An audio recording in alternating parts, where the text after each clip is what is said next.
of Patriots Beat. My first time hosting, Mike Kadlick here from CLNS Media, filling in for Ryan Spagnoli from Pat's Pulpit / CLNS now, but that's beside the point. I'm here with 98.5 The Sports Hub's Alex Barth. Alex, how we doing? How are we doing, Mike? It's like I made this analogy the other week. I feel like a Jets quarterback with all the rotating OCs and head coaches on the other side, but happy to do this with you. Oh yeah, we'll see how it goes. Like I said, debut host, but we'll take it as it goes. We'll start with some Patriots news that came down the pipe about an hour or two ago, and it had to do with 2022 7th round draft pick Andrew Stueber, swing interior lineman. He was already on the reserve NFI list, but it came out from Aaron Wilson from Pro Football Network that he tore his hamstring. So not a good start to the career of Andrew Stueber, who looks like he may be out for a good period of time. Yeah, I mean, you wouldn't. I didn't expect him to play this year anyway, right? And we haven't seen him since the spring, so you would think the injury happened earlier in the process. He's probably a guy you look at in 2023. Yeah. Now, could they use him this year? Like, he's a very versatile offensive lineman. He has experience for a rookie. I think he would have had a chance, to compete for maybe that last offensive line spot. I don't know that he would have won it, sure. But yeah, he's a guy you just kind of put in that 2023 column with Ronnie Perkins, and you hope that he heals up in time for spring practices next year. Definitely. As far as offensive lineman injuries go, though, it's the same injury that also just came down the pipe over the last 2 days for Tyron Smith, tackle from Dallas Cowboys. He also tore his hamstring right off the bone. So he's another guy in Dallas who doesn't seem like he can stay healthy. He's getting up there in age. So with the talks of Isaiah Wynn potentially being a trade candidate for the Patriots, do you think Dallas could potentially come and snag him from here?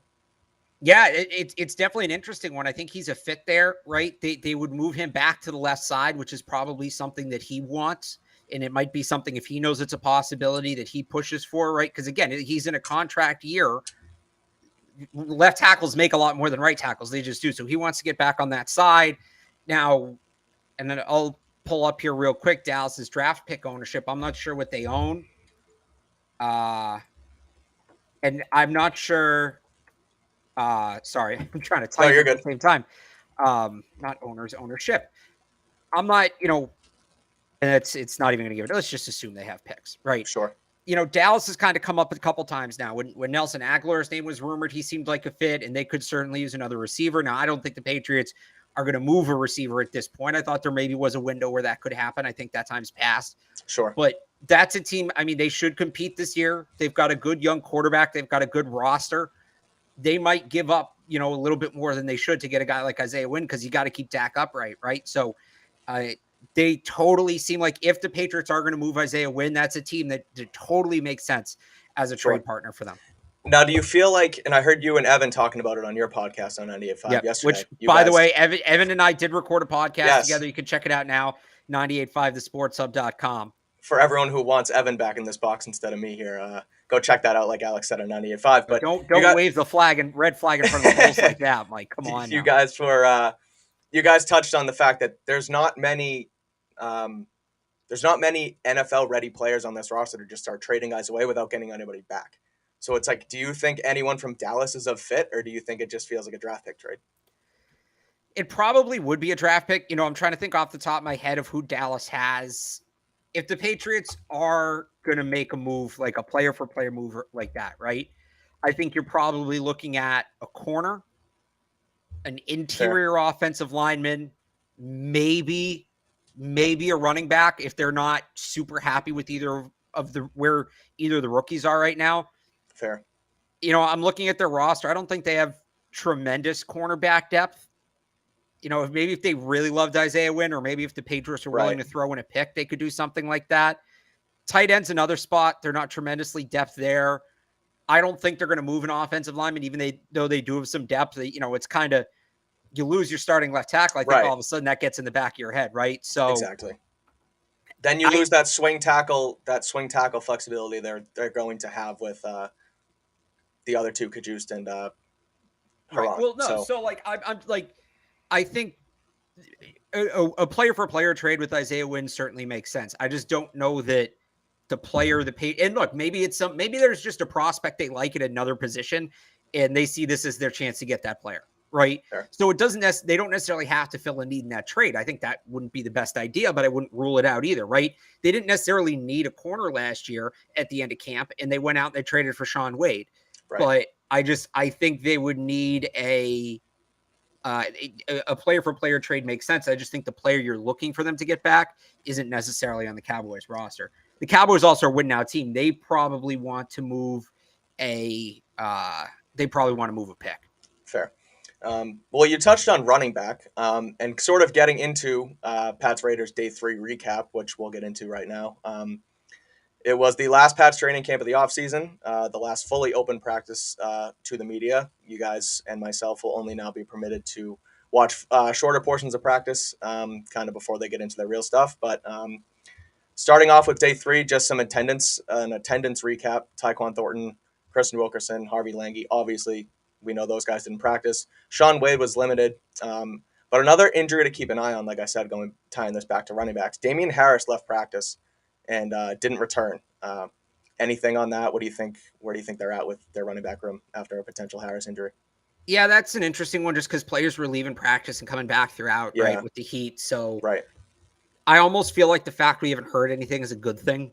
Generally, you hear within 24 hours if it's something serious, right? I think Tyquan was, we heard probably 3 or 4 o'clock in the afternoon the next day. It was late mid-afternoon the next day. So I don't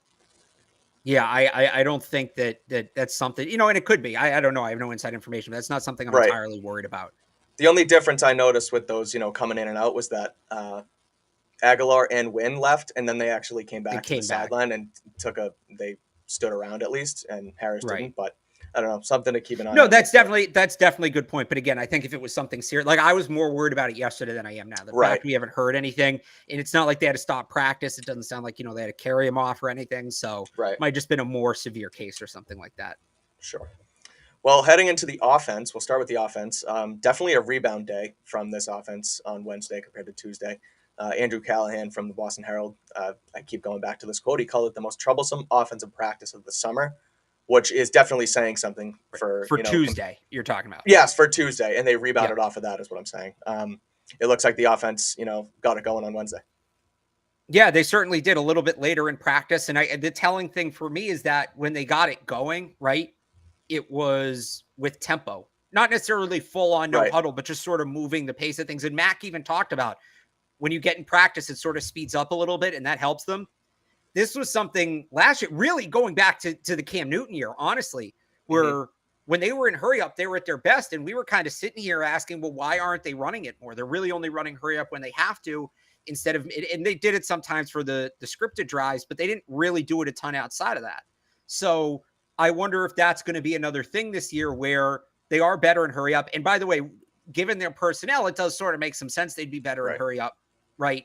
Are they, if they are better in hurry up again this year, is it something they're going to embrace, or is it going to be another year of, well, look at that, they get in a 2-minute and they move the ball right down the field, and then they come back out and they're huddling up and they're taking all the time and they struggle to do it. So that to me is, that narrative's coming back. Here we go again with that. And I feel like it's probably going to be something we're talking about a good amount this year. The thing about that, I feel like that might have been a little bit of a McDaniels thing too. It's almost like run it as it goes. Crap hits the fan. Hurry up. You're talking about it being a McDaniels thing, tempo. That they were better in tempo, or that they didn't want to do tempo? No, that they didn't want to do tempo. Okay, I got you. Yeah. So we'll see how that irons out, obviously, on Friday and then going into the season. Mac went 20 of 25 in team drills. Definitely an improvement from Tuesday. And he ended up finding Jacoby Myers for 3 touchdowns, and then they ended practice with a touchdown to Hunter Henry. I love seeing him finding security blankets instead of, someone who he can rely on, because I feel like they have this wide receiver depth that we keep talking about, but it's good for him to, get in a rhythm with that guy. And whether that's going to be Parker, it looked like maybe Thornton could become not so much that guy, but someone who they can rely on. So just seeing, some chemistry really build against the Raiders, live bullets with Myers and Henry seemed like something good. Yeah, and those are 2 guys that have kind of had quiet camps, right? And I don't think in a bad way, not in the way that like Kendrick Bourne had a quiet camp, right? But you didn't necessarily, especially Henry. Like Henry, he went out there and did his business. I know he missed a couple of days. He was hurt, but it was like, we weren't like, oh, Hunter Henry was the best player on the field, but we were never concerned about him either. So to see him get involved, Myers is the big one, though. I thought Myers, even though he had a lot of catches, there was a lot of check down stuff. To see him and Mac kind of stepping out a little bit more. I mean, that's the guy. And I know Mac has the great chemistry with Kendrick Bourne. He's got good chemistry with Hunter Henry. Like we've talked about that, but Jacoby Myers is going to be the guy. That's just the way this offense has always been, the guy in that position that makes the offense go. So to see them get a little more aggressive, that duo specifically, I think is big. Yeah. And now moving from the pass game, which was improved, to the run game, which, again, going back to your podcast with Evan the other day, it doesn't seem like the run game was successful at all. They had one successful run on 7 tries. It seems like they have this stable of backs, but I don't know if it's the O-line, if it's just kind of the run scheme they're trying to implement, but it doesn't seem like they can get it going. I would think that's up front, right? I don't think it's the backs. Like it rarely is the backs. Sure. So to me, that goes back to, and you look at, because the offensive line was the issue in the passing game too, right? I think they're fine. I mean, I think they're fine at running back. They have two really good backs in Damian Harris and Ramondre Stevenson. It's different, right? Because you're not, when they're running the Shanahan stuff, you're not necessarily running to a spot. You kind of have to be patient and then wait for the hole to open up and go. So it's not that the backs are bad. They have to adjust to that. The blocking scheme for that is incredibly different too.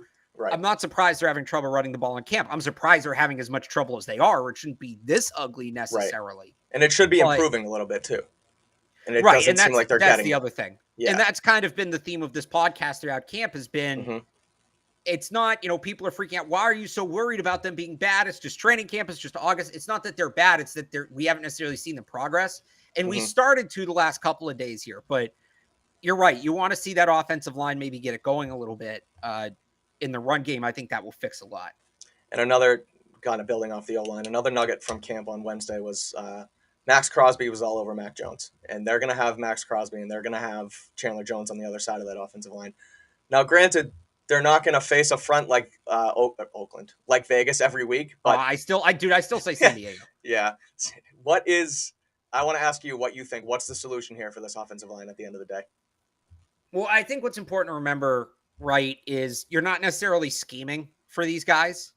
And Max Crosby's going to win one-on-one more often than not, right? Wynn's not going and watching tape, studying him. They're not necessarily leaving the running back in to help, anything like that. So Max Crosby's also just like one of the best pass rushers in the league, right? So I look at that and it's like, all right, so Isaiah Wynn's not an elite right tackle. We knew that. You shouldn't have needed this week to learn that. Right. I just think it's like, all right, him versus Max Crosby one-on-one is a mismatch. We know. You just hope that in the regular season they can scheme it up better where that's not necessarily the case. Sure. What you need is Trent Brown winning one-on-one on the other side. I mean, that's what it comes about, and that's what me and Evan talked about the other day, that Chandler Jones had a good couple days against Trent Brown. That might be the bigger concern. I know people are going to be like, oh, Alex is a homer. He says don't look when Isaiah Wynn sucks. Like, it's tough to read a ton into Max Crosby beating him like a drum. It is. If that happens week 1 when it's schemed up, then yeah, we can have the alerts up. And I am interested to see what Isaiah Wynn's going to look like week 1. I think that's a massive question. I'm not necessarily expecting the best. I just think I had questions about Isaiah Wynn coming into the week. I have the same questions about him coming out. I didn't learn a ton, but that doesn't mean that I'm good with Isaiah Wynn at right tackle. It's like, damned if you do, damned if you don't, because then you don't want to trade this guy either because you don't have much better than Isaiah Wynn to just plug and play in there either. The question becomes, how big is the drop-off between him and Justin Herron or him and Yadni Kajus, right? If they don't think the drop-off is that big, and you're going to let him walk at the end of the year anyway, and you can pick up maybe like a 4th-round pick, well, then is it the worst, right? If Wynn's going to be out there and it's going to be an issue with him anyway, where's the drop-off at? Now, if they think that he's the guy at right tackle and they're confident in him, then yeah, you don't make the move, right? But if they think, and it's a good point in the chat, whether it's Herron or Kajus, or if they move Michael Onwenu out there, now that opens up another hole at right guard. And I don't know if that's James Ferentz, Cody Russi, Arlington Hambright. Like, you got to figure that one out. And that's not necessarily an easy answer either. I think you're still going to have a question mark there. You're going to have a question mark somewhere regardless. But if you don't think the drop-off from Wynn is big, then you make the move. If they feel like it's a drop-off, then yeah, you don't do it. Sure. And those kind of roster reconstructions are some things that we'll end up touching on Sunday anyway at 10 a.m. So we'll keep you posted for that. But transitioning now to what the defense did. Jalen Mills on Tuesday was seemingly toasted by Devontae Adams playing and play out. It looks like he rebounded from that. He went 2-0 against him in one-on-ones, according to our friend Evan. And then he also allowed just one reception on Adams in team drill. I saw that from Zach Cox from Nesson. So looks like CB1 kind of rebounded from his Tuesday. Yeah, so this is kind of the same thing I just said with Wynn, right? Where Devontae Adams just a dog. He's and You're not me and gonna. Ryan had this debate whenever the last show was, Monday or Tuesday. Is he the best outside, boundary receiver in the league? It's probably him or Hopkins, right? I would take him. If people want to tell me they take Hopkins, I think that's fair. You're not going to have him for 6 games, though. So that is true. That is a good point. Well, the point being, like, again, they're not necessarily scheming it. I don't know that in a game it's going to be Jalen Mills on Devontae Adams on an island. And yes, the Patriots could do that with J.C. Jackson, Stephon Gilmore. They can't do that anymore. I don't think anybody was if you were expecting Mills to be that guy, you were mistaken. Again, this shouldn't have been the wake-up call to give you that information. We knew that. I think it's big he bounced back. I think it's impressive he did as well as he did. Looking down the road, he's probably going to have some help. But I think wake-up call is the best way to put it. Like, this isn't, he was great all camp, and credit to him, and that doesn't get erased. And he had a really good week against the Panthers, who, not Devontae Adams, but DJ Moore is a good receiver in his own right. The fact that he can clamp a guy like DJ Moore, honestly, that surprised me. I didn't know that he was going to be quite there yet. I thought that would be a little more 50-50. So him being better than that is encouraging. I didn't expect him to clamp Devontae Adams by any means. And that's just the era they're in now. It's more corner by committee. You're not just going to be able to erase a guy like you have in the past. And that's sort of what we saw. Right. And something that, you're sort of alerting to me, that everyone worries about the media sirens that go off every single practice. And I mean, I do it myself too. I call myself very optimistically pessimistic about this team. It's a jumble of words in my mouth, but they're not scheming for these guys. So when it's Devontae on Mills one-on-one, when it's Max Crosby on Isaiah Wynn one-on-one, they're not scheming for that. They're not going to win those matchups one-on-one, but it's the fact that when they can scheme them ahead of a Miami Dolphins game or ahead of you have a full week to do these type of things are going to change. Another quick cornerback note, Miles Bryant looked to have taken over some slot corner reps from Marcus Jones. How confident are you in Miles Bryant being on that inside as a starter? Like, how confident am I that he's going to be the starter, or how confident am I that he's going to be good at it? Because those are two different questions. They are. Let's start. Go ahead. No, so okay, so like I'm a big Miles Bryant guy. When they signed him, like, I had him as the guy in that UDFA class. I was like, this is the guy. And unfortunately, it was during COVID. I was laid off at the time. I don't have it written anywhere, but there's text to people. Sure. Miles Bryant's going to be the UDFA. And I was like, he's not going to be a great corner, but he's going to be the guy from this class. So I like Miles Bryant. I think he's going to be the guy to start just because they tend to favor veterans over rookies. And I know we think of Miles Bryant as a young player, but he's been here. This is going to be his third year. Marcus Jones has been here, 3-4 months? Right. I think they're going to favor him. Now, that certainly could shift as the year goes on, right? And maybe Marcus Jones gets more rep, and that's kind of how they've handled things in the past. I think Miles Bryant can handle his own in the right matchup. He's not a speed guy. That was made perfectly clear last year. The speed slots, like, you can't. That's where I think Marcus Jones maybe gets more run. And week one's going to be interesting because it's the veteran, but Marcus Jones is probably the better fit to cover a guy like Jalen Waddle. But when they're going up against like the traditional shifty slot guys, that's a matchup I like Miles Bryant in. And that I think we'll see him more in those sort of games. I think they'll play those two guys based off matchups with a preference towards Bryant early on. I also think you could see some situations where they're both on the field and Miles Bryant's playing some safety. We've seen him do that in the past. Yeah, right. So that's where I'm at with those two guys. I do think we're going to see a good amount of Miles Bryant to start the season. Sure. Well, speaking of these guys battling for jobs, there's a ton of us battling for jobs out there. And as we gear up for fall, as the Patriots gear up for fall, as job searchers and hunters gear up for fall, you need the right people on your team to help your small businesses fire on all cylinders. So LinkedIn Jobs is here to make that easier, to find the people you want to talk to faster and for free. I know that I'm someone who does this full time. I heard Ryan saying this the other day. I do this part-time, I have another job full-time, and I'm always on LinkedIn trying to see what I can, get going for sports media jobs for, you always keep your eye out, right? Always reevaluate. So with LinkedIn, you can create a free job post in minutes on LinkedIn Jobs, and that will reach the largest professional network of over 810 million people. You can add that job and the purple hashtag hiring frame to your LinkedIn profile to spread the word that you're hiring, so your network can find the right people to hire. LinkedIn has simple tools like screening questions. They make it easy to focus on candidates with just the right skills and experience, so you can quickly prioritize who you'd like to interview and hire. And it's why small businesses rate LinkedIn jobs #1 at delivering quality hires versus their leading competitors. LinkedIn Jobs helps you find the candidates you want to talk to faster. Did you know that every week 40 million job seekers visit LinkedIn? 40 million, Alex. That's a lot. Post your job for free. Post your job for free at linkedin.com/beat. That's linkedin.com/beat to post your job for free. Terms and conditions apply. You'll see it on our lower third here. linkedin.com/beat. So that's our shout out to our sponsor. Next on the defense that I wanted to talk about a little bit was Jelani Tavai. Is that how you say his last name? Tavai? Tavaya, okay. Seemed like he was out repping Mac Wilson at linebacker. He's someone who I really didn't expect to make this team, and now I feel like, Bill said something about him last week, and I feel like the tires are really turning on him to maybe make a jump on this 53.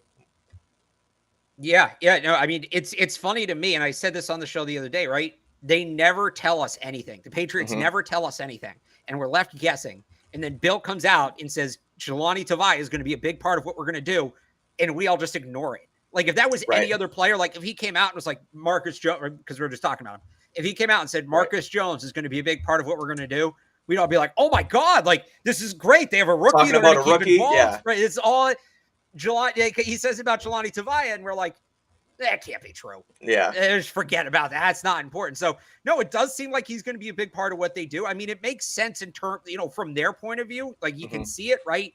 He's a big body downhill linebacker. He's a very technically sound player, high football IQ. He was a draft pick of Matt Patricia's. Patricia took him in the second round of 2020 in Detroit. So there's that connection. I get why they like him in terms of I understand why they think he's a good player. I don't know, and fine. Like, they can think he's a good player. Is he better than Raekwon McMillan? Is he better than Mac Wilson? Not across the board, third and 1 or second and 1. Yeah. Throw him out there. 4th and 1. Yeah, he's going to come downhill and eat a block. Certainly. Passing downs, McMillan and Wilson are both way more athletic, way more explosive, better in coverage. I would think those guys should get those snaps, but they like Tavai. And Bill also said the other day he's emerged as a leader on this team, and those guys tend to play. Right. If you're popular in the locker room, they're going to put you on the field because they want guys leading by example. So I think we're going to see a good amount of Jelani Tavai at least to start the year here. That should be interesting. That's kind of what I had for a wrap up of Wednesday. Do you have anything else on your mind before we hop into a preview for Friday? Sounds like Matt Judon on the defensive front still look outstanding. That's going to be the unit that carries. Yeah. My last little point here was just I'm not worried about their front seven one bit. Guys like Judon, Uche, Anthony Jennings, who's kind of popped here. So let me ask you this. Hang on. So you're not worried about Josh Uche, and I'm not saying let me figure out how to phrase this. I'm not worried about Josh Uche, but Josh Uche has been a guy that the first 2 years he's been here looks incredible in camp. And then it just never truly carries over to the regular season. He has his flashes, but it's not necessarily consistent. Do you think this year is going to be different? I hope so. I feel like it's the same thing, like you said. That's how I know you hope so, but like, do you think you said you're not worried about him? I'm not worried about. Is it just blind faith? It's a little bit of blind faith just because of how good the whole front seven's kind of working off each other. So that's a fair one. Like Matthew Judon and Christian Barmore, and we've talked about this, and they've talked about it. Need to open things up for the guys around them. Like they can open things up for the guys around them. So you think it's something like that? Yeah. If it's up to just Uche, no, I don't see it happening. But if they can kind of scheme this thing up together, like we said, with that front seven working off each other, opening gaps, opening things like that, then yeah, I'm not worried about Uche. All right. Fair enough. Yeah. But heading into now, we have Friday night, 8:15, Allegiant Stadium. Patriots versus Giants. We'll hop into a quick game preview here. This is the Pats and Raiders' last tune-up before the regular season. We have our last chance for bubble guys to get themselves on the roster. Depending on what starters play and don't play, Alex, what are you most looking forward to on Friday? So obviously, the starters playing hinges on this, but it's really the back end of the roster guys you're looking at in this game. So can Trey Nixon make that last push? I know a lot of people were excited about him, right? I can't wait to Jordan see. Humphrey has that spot. Yeah, I What are you know. gonna say? That's one of the things I'm kind of looking at too. I can't wait to see how the back end of this wide receiver room comes together. Right. So last audition for that, I think the rookie running backs. I know Kevin Harris has gotten some run, but it's been late in games. Mm-hmm.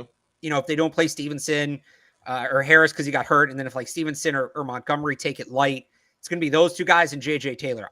I've personally seen enough of JJ Taylor. I think if JJ Taylor plays a lot Friday night, that's a bad sign for JJ Taylor making the roster. I want to see the rookie backs though. That one's going to be interesting. And we can kind of go, but I'm just kind of laying it out. We can go back and pick on individual ones after. The battle at right tackle, as I mentioned before, is a fascinating one to me. The middle linebacker usage. And then Shaun Wade. Shaun Wade's a really interesting player. I think their depth at corner, it's deep in terms of the number of players, but it feels like there's a lot of what ifs at that spot.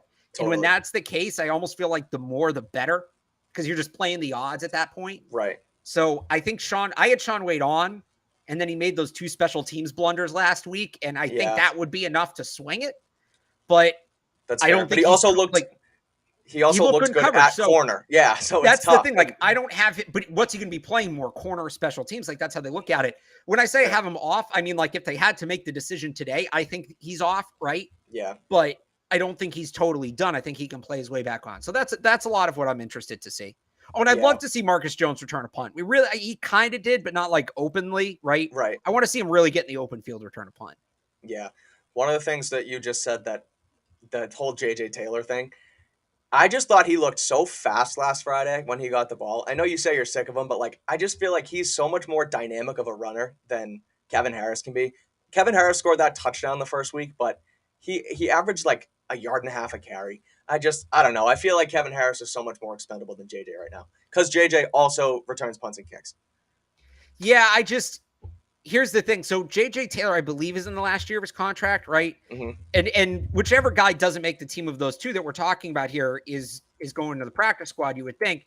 Yeah. If you cut JJ Taylor, you're re-signing him to a 1-year deal. You're back where you started. If you cut Kevin Harris, you burn 3 years of term, right? You get rid of that rookie contract. So was he a 6th round pick? 6th round pick, but it's still 4 years. No, I know. Right? I was just, I couldn't remember. So between the two, I think that it makes more sense to keep Harris if you can justify it.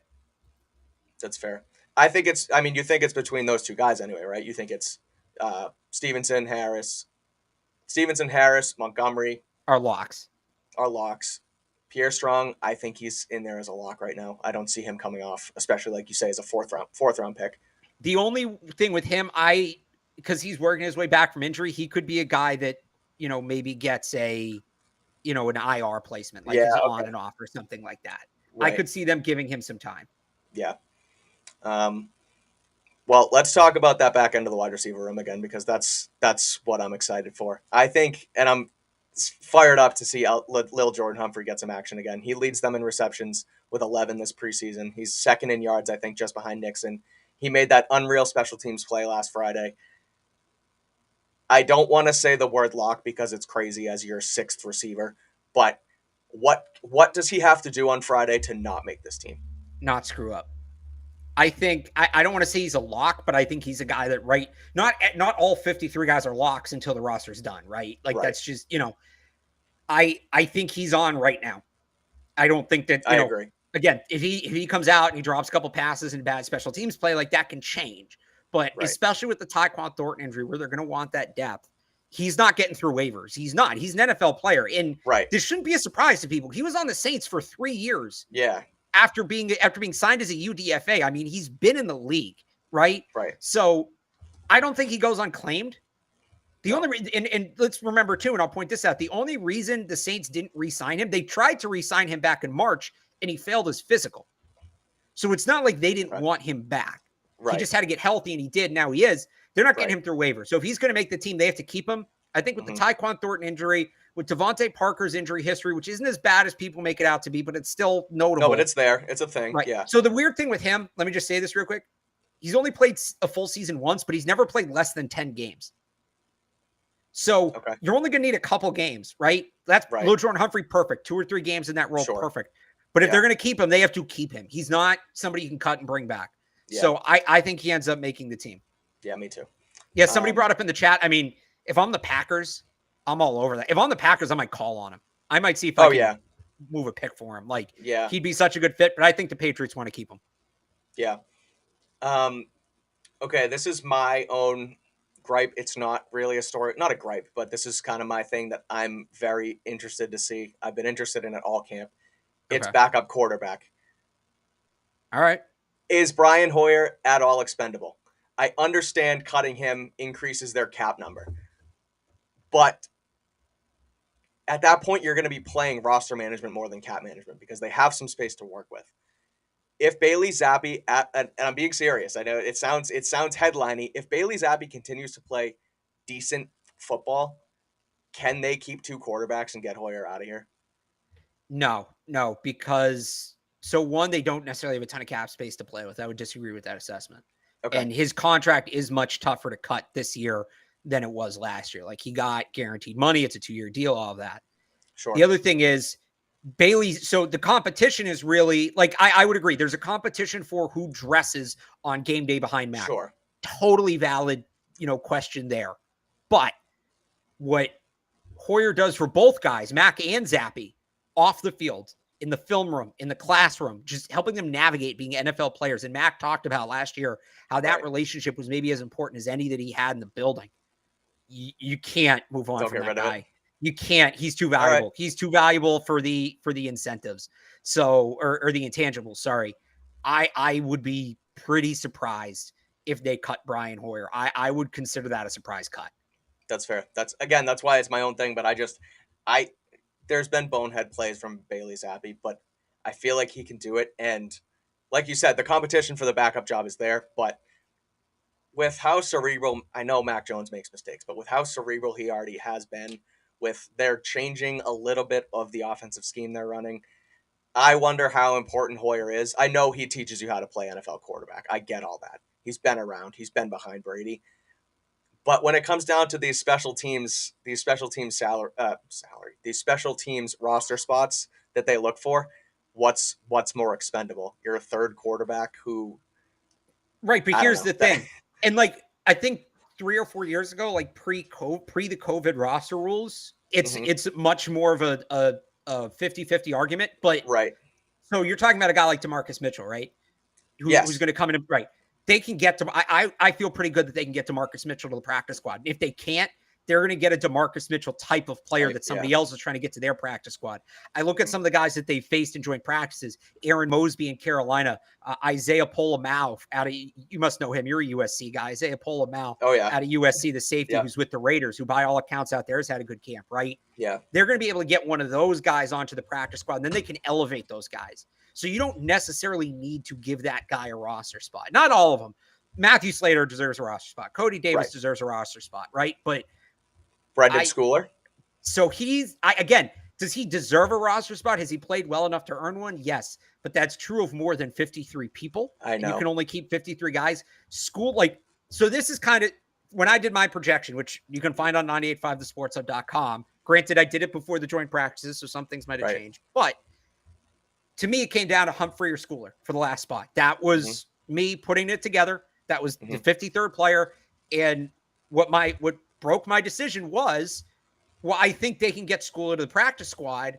I don't think that they can get They'll Humphrey get there. Humphrey. And Sure. that's what it came down to. And that is something they're going to absolutely consider. So I think Schooler's a rosterable player. Absolutely do. I think he could be here for 10 years covering kicks. I just don't know that the spot's there for him this year right now. And I still think they can keep him in the building without having to force somebody else off the roster. Sure. That's another room I'm kind of looking to see play out is safety. Just because I mean Schooler's a safety, but he's ultimately a special teamer. Yeah. A guy like Josh Bledsoe, who has had spurts of flashes. I don't know if he can make a I case for think himself on Friday. I think they really like him. I Me know he too. maybe hasn't popped in camp as much as some people would have wanted after those first Right. couple days, but I think he is, real serious fans in that building. I Hmm. don't think he's getting cut. I don't either. So we're talking roster projections. I posted one on Sunday. Alex posted one earlier this week. I'm gonna have a final one prior to Sunday, Monday. I believe Alex is too, and we'll kind Yep. of touch on that coming in on Sunday. But he's a guy right now who I also have on the roster. I have a lot of safeties on this roster because Their safety room, I call it stacked. You have Well, they like McCourty. safeties. They Exactly. that might be Bill's favorite position Yeah. in football. Right. Because you have McCourty, who's your journeyman, who kind of Right. teaches the way. Obviously, Kyle Duggar's a beast. The way, did you see that clip of him throwing Ike Ekwonu? Yeah. That was unbelievable. And then even Peppers, who is your Swiss Army knife. I mean, that room's stacked. You have a special teamer now there. So if you keep, say, 5 safeties, that's a lot of safeties, but they're going to want to do it. And so you're going to have to take stuff away from other positions. So that's going to be good to see play out. Let's see what else we got. One last thing, and it's Kendrick Bourne related. If the starters play, I just want to see how he gets integrated back into a first team, second team type mix. Yeah. He obviously had his crazy week last week of getting booted out of practice. Then he was demoted in the following practice. Then he was essentially a don't show up, no show type guy on Friday. I touted him as someone who was tradable. I got a lot of flack on Twitter for it. I said that he sent shockwaves through Gillette Stadium. Yeah, I may have fabricated that one a little bit with that one. but I'm nonetheless, glad you can admit it. No, of course. I mean, hey, we're here for anyway. May have touted that a little bit, but I want to see what they do with him and kind of how he fits back into the scheme. Yeah, it sounded like he was working with the ones out in Vegas, a little bit. So that's certainly encouraging to see. He had a slow camp last year. He may just be a game day player. That doesn't mean like you totally get a pass on a bad camp, and it wasn't a good camp for him. But a guy who, coming in was tabbed as a breakout candidate this season just based off what he did last year. And he still could do that, but a lot of that hype's been cooled down now. So it is going to be interesting to see what he does. But I get a feeling we're not going to get a good look at him. In terms of like if he plays, it's going to be very minimal. I think he's a guy we're going to have to see how that one's answered in real time. Is he putting trade tape out there, or is he? They're not going to move him. I would be very surprised. Just the contract's I think so too. Too good. You're not going to get back what he's worth on the chance that he does bounce back and has a big season. 800-yard guy for $6 million against the cap. Like you don't just give up on that because he had a bad couple weeks. Right. As stuff was hitting the fan last week, it went through my head. Obviously, I wrote about it a little bit on CLNSmedia.com. But then, as soon as Thornton's injury came out as a real thing, then I was like, yeah, they don't have the flexibility here, like we said with Parker's with injury history, which we'll put in quotes because it's up in the air. But so yeah, that's kind of the receiver room. Any other Patriots you're ready or willing or ready to watch on Friday? I think we said like half the roster, right? Yeah, we kind of covered it here. Do we want to do this here? We got like 5 minutes left. If people want to put names in the chat, if there's a name that we didn't mention that you want to hear us talk about, we'll just pull some up. And this is a good one right here. We'll start here. Carl Davis has had a sneaky good camp as a run stopper. Not a 3-down player, but if they want to play, and this is something we talked about earlier in camp after Devon Godshaw signed that extension, we talked about him maybe playing some 3-tech. If they want to do that and they still want a true nose, it's Carl Davis. Very affordable player. He's a leader on the team. I have him on. It's close. And I think they maybe could get him to the practice squad if they cut him. Mm-hmm. But I think they really like him. I have him on. I don't have him on right now.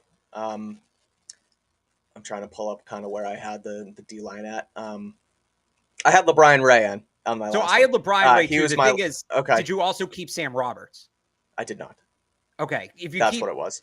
If you keep both of those guys, it's impossible to keep Davis. If you keep one, you can kind of make it work. I went deep. I went 7 defensive linemen. I went deep. Not everybody carries that many. Okay. Yeah, no. I had 5 where I'm at right now because I have the special teamers out the rear. So you have a ton of special teamers. Yeah, I feel like but Carl, I mean, I don't know about him. He's a good player. People I know. What he does is limited, so I think that's why people don't think about him as much. Right, exactly. For what he does, he's very good at it. Yeah, like you said, he kind of falls under the radar as a guy who pops, but like you say, what he does, he's good. So, I mean, he has a chance. It's their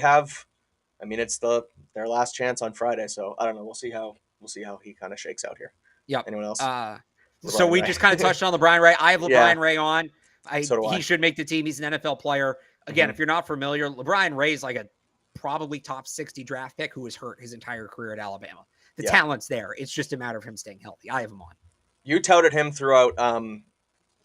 Leading up to draft the draft season, didn't you? Yeah, right. Yeah, I had them taking him in mocks in like the 6th or 7th round. So. Yeah, No, he's had a good camp. I think I have him on right now. It's similar to someone like Lil Jordan Humphrey, who you just have to essentially be bad on Friday to not make the team. I think that he's in Right. that same bubble. All right. So Sam Roberts, they might be going head to head for a roster spot. Yeah. He's looked good in games. He really hasn't shown up in practices. He's clearly a developmental player. I know I just said the thing about you don't want to burn term on rookie contracts and cut these guys, but I think Roberts is a guy that they may move to the practice squad. He's like we said, he's someone about like we said about some other guys here. He's someone who can find himself on the practice squad, like won't get picked up through waivers. So I think he's a non-53 guy at the start and then a potential practice squad guy. I agree with you there. So here's the interesting one then. Henry Anderson, I think people are you have him off? I have him off. I have him on, but late. He's okay. If they're going to keep Ray and Roberts, that's pretty much the cut. He reminds me, I feel like he's similar to Carl Davis, where you just don't, he doesn't pop. I haven't seen too much from him.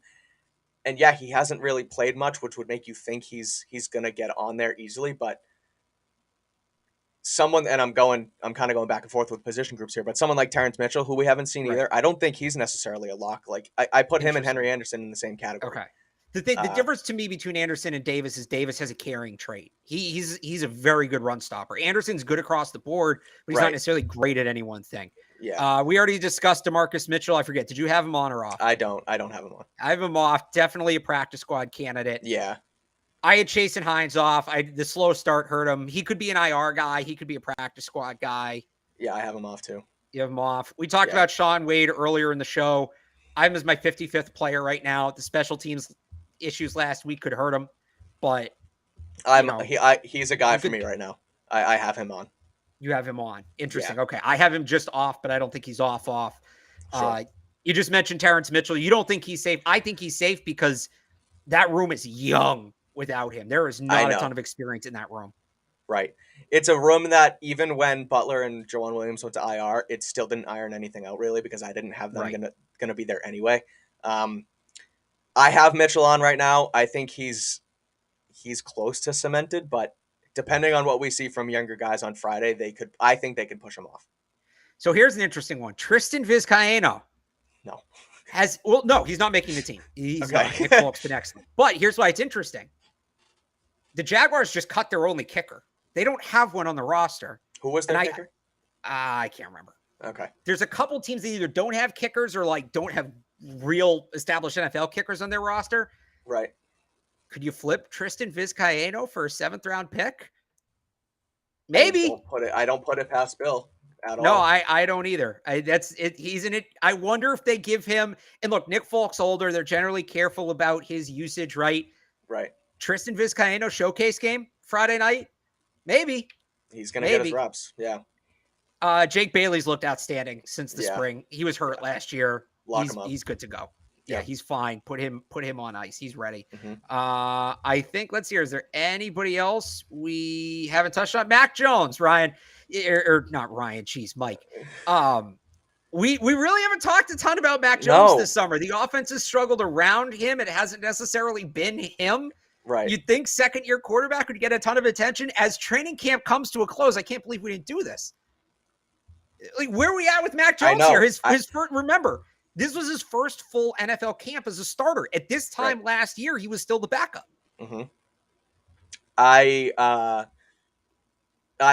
a Homer Mac Jones guy. I have so much confidence in him. I feel like he just, despite everything that's kind of seemingly crumbling around him as our media sirens go off with the things that are going on in practice, although Mac Jones hasn't looked outstanding, he looks comfortable, confident, and someone who is just going to be here for a long time that they'll just keep building around.